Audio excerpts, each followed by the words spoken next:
Good day, ma'am. My name is Nel Regan Gulpere, and I'm here today to present my audio-visual presentation, the titled Excerpt of the 1987 Philippine Constitutions and the Article 8, Section 1, 2, 3, and 4, and the Article 11 for the Section 1, 2, 4, 5, 8, 9, 11, 12, and 13.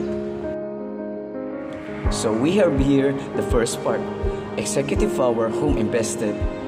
The executive power is vested in the President of the Philippines, and the judicial power is vested in one Supreme Court and is such lower courts as may be establishment.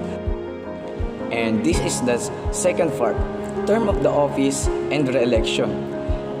By the President and the Vice President should be re-elected by direct vote of the people for a term of 6 years, which should begin at noon on the 30th day of June next following the day of the election and should end at noon of the same day.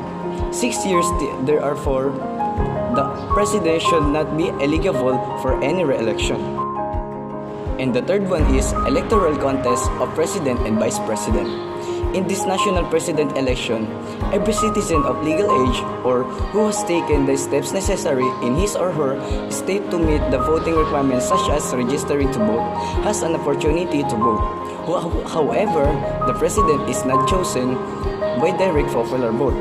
The Constitution requires that a process known as the Electoral College ultimately decides who will win the general election.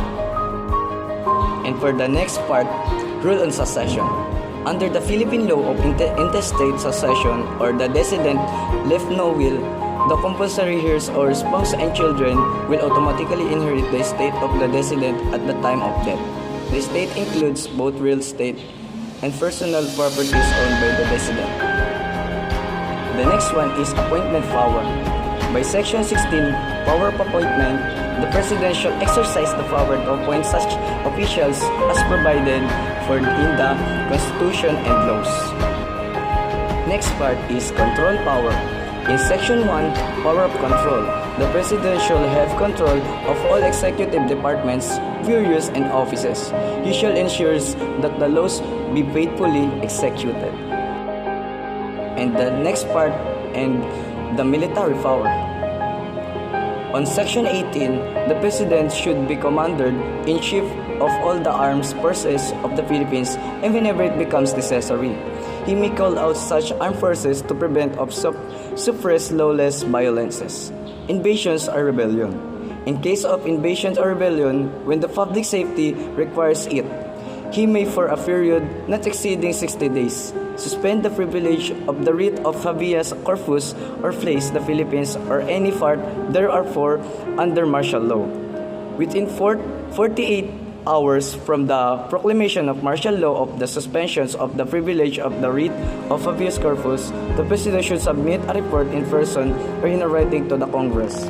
The Congress, voting jointly, by a vote of at least a majority of all its members in a regular or special session, may revoke such proclamation or suspension, and which is revocation should not be set aside by the President. So, we are the last part, the measures to be followed in the declaration of martial law. According to President Ferdinand Marcos, signed Proclamation Number 1081 of September 21, 1972, placing the Philippines under martial law, some sources say that Marcos signed the proclamation of September 17 or on September 22, but in either case, the document itself was dated on September 21. Throughout the martial law period, Marcos built up the cult of September 21, proclaiming it as National Thanksgiving Day by virtue of Proclamation Number 1980 in 1973 to memorialize the date as the foundation day of his new society.